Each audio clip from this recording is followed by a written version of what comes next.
welcome to the Boulder Bookstore. I'm Arsen and the head buyer and general manager here, and we're going to do an episode of Inside the Boulder Bookstore. And my guest today is Nic DuFort, who is one of my Penguin Random House reps. So Nic, tell us, what does it mean to be a Penguin Random House rep, and what exactly do you rep? What are you representing? It's a lot. What it means is that I go to independent bookstores and help buyers like you go through our gigantic list and pick out what books are going to be best in your store.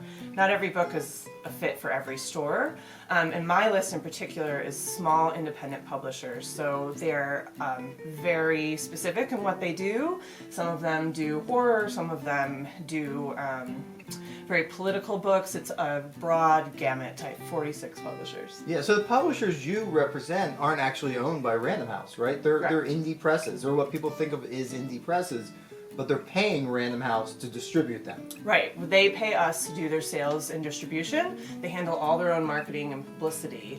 That way they remain independent and they can do all their own acquisitions. So one of the main presses you have is one right here in Boulder, is Shambhala. Yeah, so right around the corner. And I saw you the other day walking across the street with some Shambhala folks. Is that typical? Is that an exception for you when you actually start to get to know the people in these presses?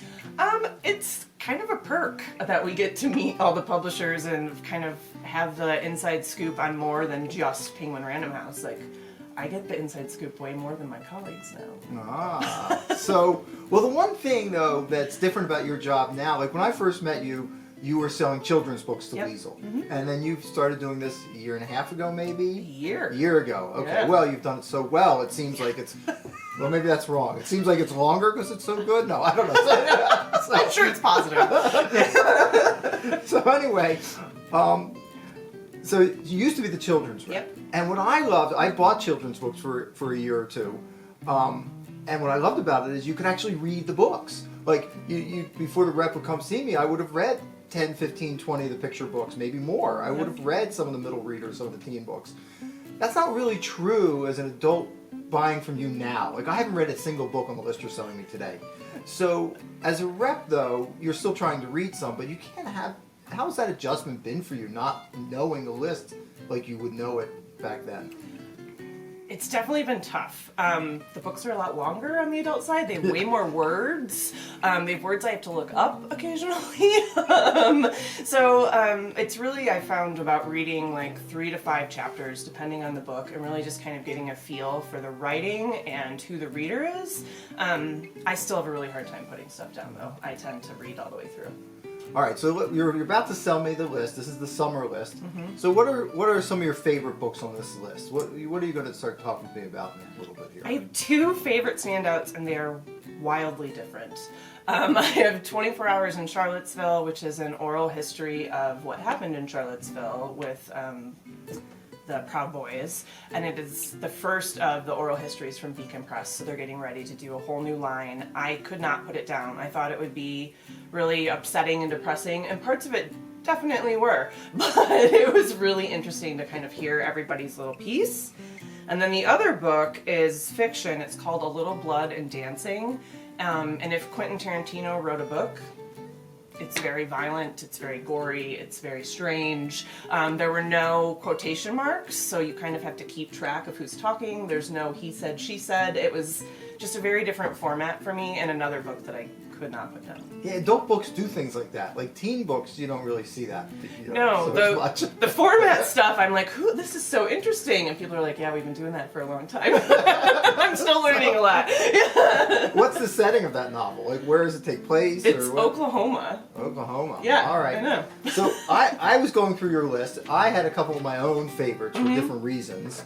So having not read anything, I liked Wild Asana, which is a yoga book, but has pictures of drawings of animals and where downward dog comes from, like the dog, right? So, which is perfect for Boulder, of course. Exactly. Yes. Well, and the Boulder Bookstore buyer, right? Yeah. And the other one I have is Stoicism Book of Quotes. So this is like, I kind of think this is perfect for what actually people are looking for.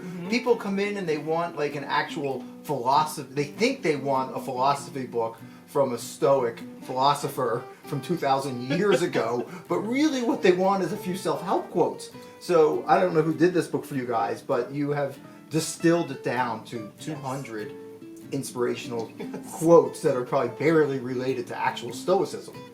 Yeah, but I think you're right. That's what people want. They don't want to read the like deep, in-depth Stoic. They just want a little blurb, a little something to get them through the day. So you're based in Denver. Yep. And for a while, I don't know if you're still doing it, but you were doing roller derby. Yes. So how does that fit into your life, and what, if anything, do you learn from roller derby that you can bring to this job? I am not still playing roller derby. I wish. I definitely still skate. We just had like a 60-degree day this weekend, and so I was out skating before the snow. And roller derby, really, the biggest thing is being able to get back up. Like, people are intentionally trying to knock you down. So getting back up, and that's definitely something, especially with changing jobs, that I've had to do in the past year. So it gives you some resilience. Oh, absolutely, right? Yes. Mm-hmm. Were you one of the blockers, or were you? Yes, Yeah. I am not fast by any means, but I am good at being in the way. So I was a blocker, Roald Dahl. Mm-hmm. Ah, I like that. A little literary name there. Yes, of course. Oh, Yes. that's wonderful. So, what are your favorite books? Like, in general, give me a book or two that you just love. Could be kids book, adult book. Doesn't have to be Random House, obviously. Yep. The number one book that comes to mind whenever I get asked this question is Wonder by R.J. Palacio, which is a kid's book. It's for 8 to 12, but more adults I've given it to than children. It's an amazing book. I got to work on the marketing. It was a big discovery in the kids group, so that was a lot of fun. So I still recommend that. And then The Strange Inheritance of Leah Fern is my favorite that I've had on this adult world. It's a little witchy and a little paranormal and a lot of road trip. Mm-hmm. Do you go on the road much, or has the pandemic changed that, or you just don't know because you got this new position during the pandemic, or? Yeah, I am back out on the road. My territory has changed, so I cover Colorado, Oklahoma, and Texas now. I used to have the entire West Coast in Colorado, so it's definitely different being on the road now, but I do get out and travel now. Mm-hmm. What's a good Oklahoma bookstore? I like not Bookstore Magic, Magic City Books, which is in Tulsa.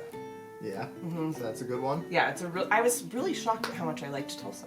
I had never been. Really enjoyed it. That's good to know. I know.